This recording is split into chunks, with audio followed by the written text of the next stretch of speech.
निकाय चुनाव के ऐलान से पहले ही एक तरफ भाजपा का टिकट हासिल करने के लिए नेताओं में होड़ मच गई है, तो दूसरी तरफ समाजवादी पार्टी के दफ्तर में अभी भी सन्नाटा छाया हुआ है। लोकसभा और विधानसभा उपचुनाव के बाद अब उत्तर प्रदेश में नगर निकाय चुनाव की बारी है। किसी भी दिन निकाय चुनाव की तारीखों का ऐलान हो सकता है, लेकिन इस चुनाव में भी सपा तैयारियों के मामले में सुस्त नजर आ रही है। न तो सपा दफ्तर पर टिकट दावेदारों की कोई हलचल दिख रही है और न ही संगठन की कोई तैयारी। समाजवादी पार्टी का मुख्यालय यहाँ सन्नाटा छाया हुआ है। एक समय था जब विधानसभा चुनाव के लिए दावेदारों की यहाँ भीड़ लगती थी और पैर रखने की जगह नहीं होती थी, लेकिन आज निकाय चुनाव जब सर पर हैं, तारीखों का ऐलान होने वाला है, तब यहाँ पर ना कोई दावेदार है और ना ही कोई नेता है।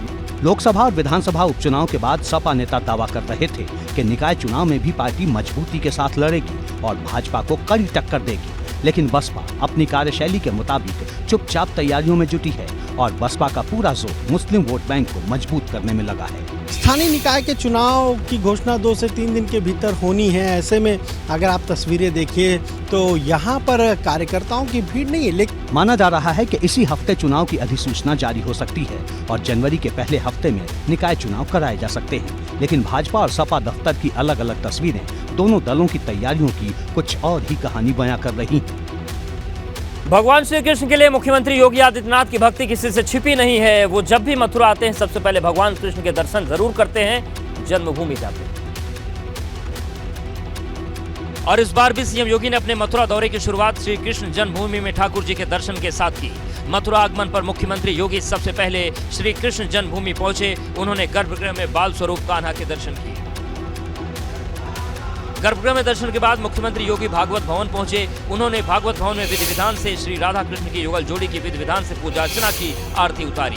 इस दौरान मुख्यमंत्री भक्ति भावना से ओतप्रोत दिखाई दिए। इसके बाद मुख्यमंत्री लोगों के बीच पहुंचे और बच्चे को अन्नप्राशन कराया, उसे अपने हाथों से खीर खिलाई। वहीं सीएम ने एक बच्चे को गोद में उठा लिया जो कान्हा के वेश में था। योगी उसके साथ खेलते नजर आए, बच्चे को गोद में लेकर दुलार किया और बच्चे को खुश करने के लिए झुंझुना भी बजाया।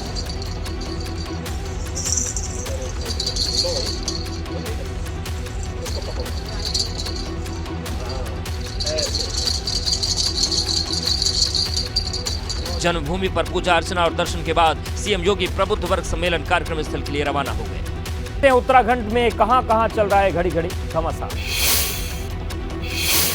कांग्रेस ने भले ही पहाड़ पर हिमाचल का मैदान मार लिया हो, लेकिन उत्तराखंड में पहाड़ों पर कांग्रेसी नेताओं के बीच अब भी सिर फुटबॉल जारी, जिसके दूसरे दौर की शुरुआत कांग्रेस के पूर्व प्रदेश अध्यक्ष प्रीतम सिंह ने कर दी है, जिसके बाद उत्तराखंड कांग्रेस का कलह एक बार फिर उभरकर सामने आ गया है, जिन्होंने हिमाचल चुनाव के बहाने हरीश रावत पर उत्तराखंड चुनाव में हार की भड़ास निकाली है। चुनाव को जो है हमने बजाय विधायक के हमारे चुन करके आए, हम मुख्यमंत्री का चुनाव लड़ने का काम कर रहे थे, वो एक बहुत बड़ा कारण रहा। प्रीतम सिंह के बयान पर हरीश रावत ने भी पलटवार किया है और हिमाचल चुनाव में जनता की नाराजगी और पार्टी के बेहतर रणनीति को जीत का कारण बताया है। पहले हमारी कमियां रह गई थी, उनको सुधारा, कार्यकर्ताओं ने भी और नेताओं ने भी सुधारा और उस सब का परिणाम जो है जीत के रूप में हिमाचल में हमको मिला।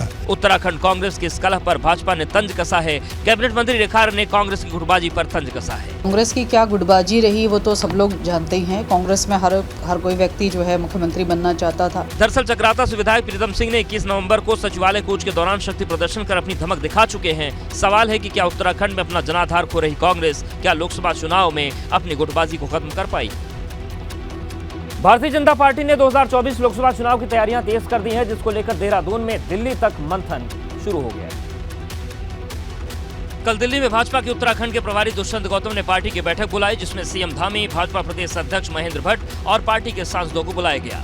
दिल्ली में हुई इस बैठक के बाद अब उत्तराखंड के पूर्व मुख्यमंत्री त्रिवेंद्र रावत ने 2024 चुनाव में बड़ी जीत का दावा किया है। 2024 का मैं फिर दोहरा रहा हूँ कि एक रिकॉर्ड जीत भारतीय जनता पार्टी के नरेंद्र भाई मोदी के नेतृत्व में होगी। माना जा रहा है कि त्रिवेंद्र रावत समेत कई दिग्गज इस लोकसभा चुनाव में अपनी दावेदारी पेश कर रहे हैं। इन्हीं चुनावी चर्चाओं के बीच दिल्ली में कल रात उत्तराखंड भाजपा की बड़ी बैठक हुई। रमेश पोखरियाल निशंक के आवास पर हुई इस बैठक में सीएम धामी, पूर्व मुख्यमंत्री तीरथ सिंह रावत, पार्टी के तमाम दिग्गज नेता मौजूद रहे और यहाँ राज्य की सभी सीटों पर प्रचंड जीत के लिए रणनीति बनी। आगामी 2024 क्योंकि अब सबसे जुड़ा हुआ विषय है, 2024 के कार्यक्रम की दृष्टि से भी हमारे जो बड़े कार्यक्रम होते हैं लोकसभा के अंदर है, कार्यकर्ताओं के साथ बड़ी बैठकें हैं, इन सब विषयों पर आज चर्चा होगी। इस बैठक के बाद दिल्ली से दून तक हलचल तेज है। आगामी लोकसभा चुनाव को लेकर अंदर खाने ही दावेदारियां शुरू हो गई हैं। दावेदारों में बड़ी जीत का दावा करने वाले पूर्व सीएम त्रिवेंद्र सिंह रावत के नाम की खबरें भी सामने आ रही हैं।